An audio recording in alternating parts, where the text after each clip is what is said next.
Hallo liebe Freunde, wir waren ja vor einer ganzen Weile schon einmal gemeinsam unterwegs im Flöhatal von Hohenfichte zur Priemsmühle und die Priemsmühle wollen wir heute noch einmal besuchen, aber wir laufen heute von Grünhainichen vom Bahnhof aus einen schönen kleinen Rundweg und ich wünsche euch viel Spaß beim Anschauen und beim Wandern.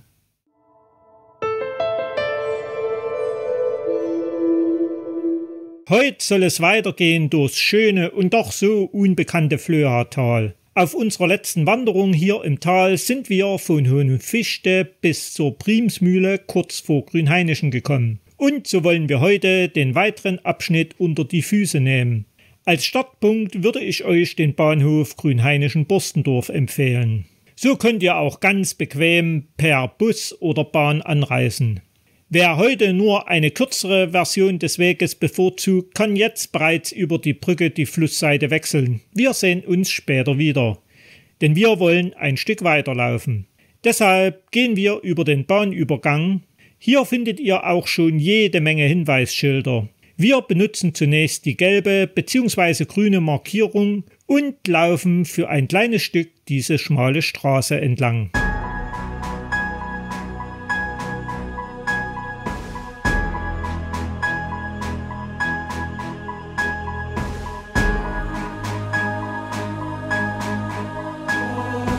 Gut gefällt mir dieser kleine Platz kurz vor der ehemaligen Mühle Grünhainichen. Er wurde vom Imkerverein errichtet und wird auch nach über 100 Jahren erhalten und schön gepflegt. Angekommen am Mühlenplatz folgen wir der roten Markierung und laufen über die Brücke. Ab hier ist übrigens die Straße für Autos gesperrt. Doch gönnen wir uns noch einmal einen Blick flussabwärts. So erkennen wir oben am Hang die Villa Felsburg. Um 1890 als Fabrikantenvilla errichtet, ist sie mit seinem markanten Turm ein sehr schöner und prägender Anblick für diesen Talabschnitt. Zu Zeiten der DDR wurde diese Villa als Kinderkrippe für die jungen Familien genutzt. Seit dem Systemwechsel 1989-90 befindet sie sich wieder in Privatbesitz. Ebenfalls interessant an dieser Stelle, die Flöha ist nicht nur die Grenze zwischen den Ortschaften Grünhainichen und Borstendorf, sondern wurde früher auch als Grenze zwischen Osterzgebirge und Westerzgebirge bezeichnet. In den 90er Jahren wurde jedoch noch der Begriff des mittleren Erzgebirges geprägt und jetzt streiten sich die Götter, wo nun die Grenze liegen sollen. Das erste Gebäude, welches wir auf Borstendorfer Flur sehen, ist das Elektrizitätswerk. Mehr dazu möchte ich euch in einem späteren Film erzählen. Den nachfolgenden Abschnitt am Mühlgraben entlang finde ich trotz Asphalt immer wieder schön und entspannend.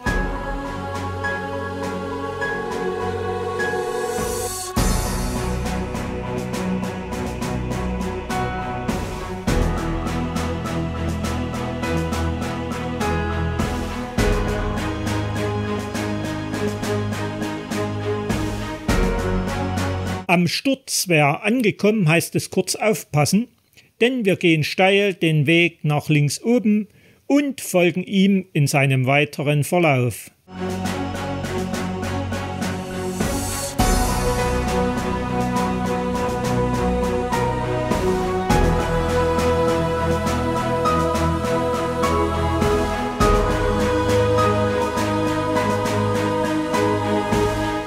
Er ist Teil des Rundwanderweges Borstendorf, dem sogenannten Höhenweg. Ich stelle euch, wenn ihr auf Nummer sicher gehen wollt, jedoch wie immer die Links zu Outdoor Aktiv und Komoot unten in die Beschreibung zum Video ein.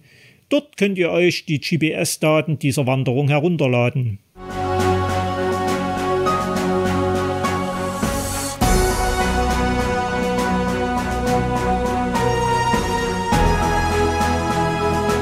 Hochgekraxelt am Wildgarter verlassen wir den ausgeschilderten Weg und benutzen links diesen schmalen Pfad am Zaun entlang.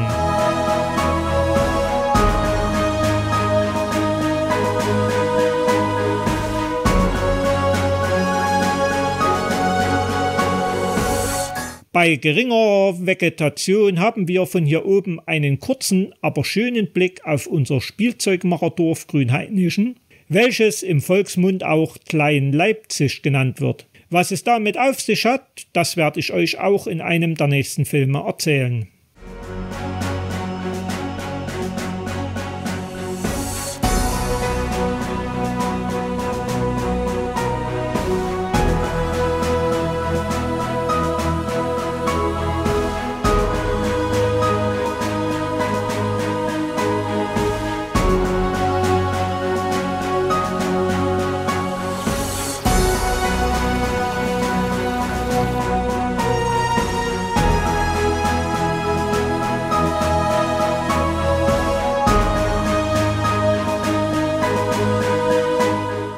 Schließlich kommen wir an der Straßenbrücke über die Flöa wieder an und hier warten unsere Wanderfreunde, welche die kurze Version bevorzugt haben, auf uns. An dieser Stelle, dem Ortseingang Borstendorf, finden wir die Schilder mit dem Hinweis auf das Schachdorf Borstendorf. Was es damit auf sich hat, bleibt mal schön gespannt und neugierig, denn auch das wird Thema einer späteren Wanderung sein. Jetzt benutzen wir die Zufahrt in den früheren volkseigenen Betrieb Papierfabriken Grünhainichen und finden dort einen Teil des Schachwanderweges. Einst war die Papierfabrik einer der größten Betriebe und Brötchengeber der Region. Glücklicherweise hat ein Teil dessen auch dank des Einsatzes von aktiven Mitarbeitern überlebt und fungiert weiter als Papierfabrik unter dem Namen Grünperga. Rechts war einst der Mühlgraben und die Wasserturbine, heute leider nichts mehr zu erkennen davon. Und welch traurigen Anblick bietet das einstige Verwaltungsgebäude. Der Gebäudekomplex rechts war zu DDR-Zeiten Sitz der Betriebsgewerkschaftsleitung. Geradeaus ein früheres Wohnhaus, mitten in der Fabrik. Heute ist so etwas nur schwer vorstellbar. Etwas versteckt im Grünwuchs finden wir dann unser Hinweisschild. Wir laufen nämlich weiter nach rechts, vorbei am ehemaligen Fuhrpark der Papierfabrik. Links ist noch die ehemalige Freiwillige Feuerwehr zu erkennen. Und, sollte sich jemand wundern, selbst eine Betriebsgärtnerei gab es damals hier. Dazu ein eigenes Gebäude mit Werkstätten für die Schüler des Ortes, um uns Einblicke in die praktische Arbeit in einem Betrieb zu vermitteln. Darüber hinaus gab es sogar ein Fotolabor, in dem die Beschäftigten im Rahmen einer Fotoarbeitsgemeinschaft ihre eigenen Fotos entwickeln konnten. Von all dem ist leider nichts mehr übrig geblieben. Am Sägewerk angekommen, biegen wir nach links ab und folgen der Straße bzw. dem darauf folgenden Weg mit gelber und roter Markierung, immer vorbei an der Papierfabrik. Durch den Bewuchs bedingt ist jedoch kaum noch etwas zu erkennen. Weder der frühere große Holzlagerplatz oder die damals als Betriebsarztpraxis vorhandene Villa. Die einstige werkseigene Brücke, sogar mit Gleisen der in einem früheren Film erwähnten Lorenbahn, ist leider in den 90er Jahren einem Hochwasser mit starkem Eistrieb zum Opfer gefallen. Dafür stehen noch die ehemalige Schlosserei und Elektrowerkstatt. Beide werden heute weiterhin genutzt. Doch genug der Industrie. Genießen wir unser schönes Flöhatal auf dem Mühlenholzweg mit der roten Markierung. Einziges derzeitiges Mango, welches hoffentlich bald abgestellt wird. Leider ist man auch hier dem Windbruch zu Leibe gerückt, allerdings mit der größtmöglichen Technik und dementsprechend kaputt wurden die Wege gemacht. Nach Regen ist es schwierig hier durchzukommen.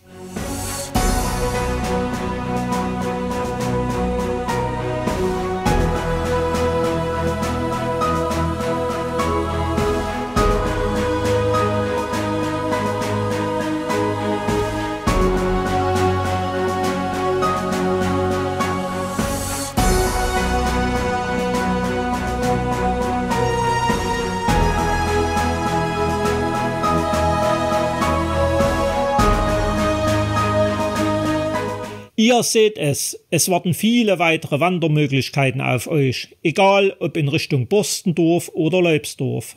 Auf unserer heutigen Wanderung müssen wir nur einen kleinen Anstieg nach oben.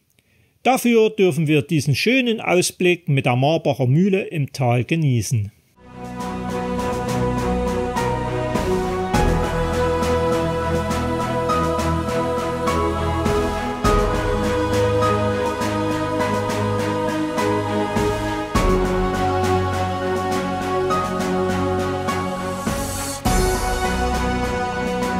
Wer bereits bei unserer Wanderung ab Hohenfichte dabei war, dem wird dieser Anblick sehr bekannt vorkommen. Genau, wir haben die Priemsmühle erreicht.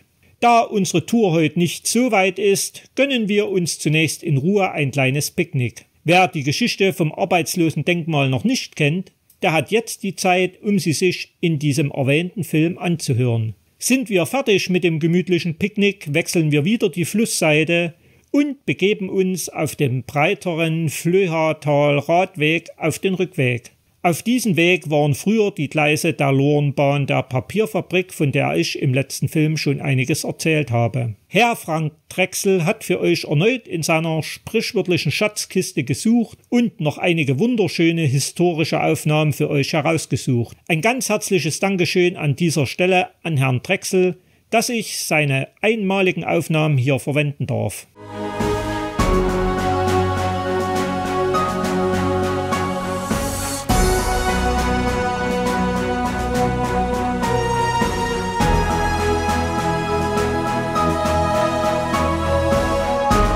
Bereits von weitem sichtbar die Marbacher Mühle, welche wir vorhin von oben gesehen haben. Früher diente auch sie als Holzschleiferei der Papierfabrik. Sie war die letzte noch in Betrieb befindliche ihrer Art in unserem Flöhatal. Danach stieg die Papierfabrik auf Zellstoff um und dieser diente dann als Grundlage der Papierherstellung. Auch hier befand sich ein richtiger kleiner Bahnhof mit mehreren Weichen und Gleisen für die Lorenbahn.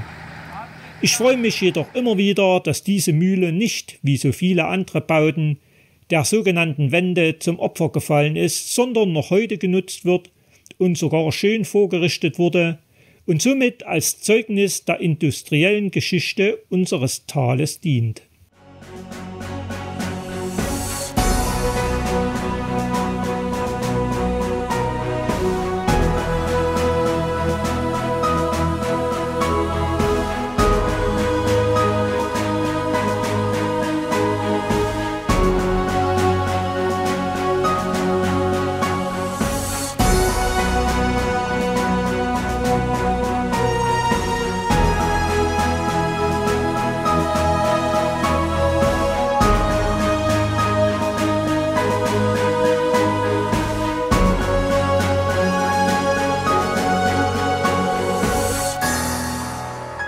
Angekommen auf Höhe der Papierfabrik werfen wir zunächst einen Blick sowohl in die Einfahrt zum Werk als auch in die Vergangenheit, ehe wir die Eisenbahnstrecke unterqueren und wieder einmal vor einer Entscheidung stehen. Wir können der Zufahrtsstraße jetzt zurück zum Bahnhof folgen oder wir laufen noch einen Kilometer durchs Trübebachtal zur sogenannten Rochhausmühle. Sie wurde 1521 erstmals als Brettmühle erwähnt. 1847 wurde sie dann ebenfalls der Papierfabrik angeschlossen, jedoch bereits 1923 stillgelegt. Eine Renaissance erlebte sie sogar in den Nachkriegsjahren, als man das Mühlrad für die Energiegewinnung noch einmal nutzte. Inzwischen, und das ist der Grund hier vorbeizugehen, wurde sie saniert und beherbergt das Antikgeschäft von Ralf Geisler. Ihr könnt hier einen wahren Augenschmaus finden. Freunden alter Dinge wird das Herz garantiert höher schlagen.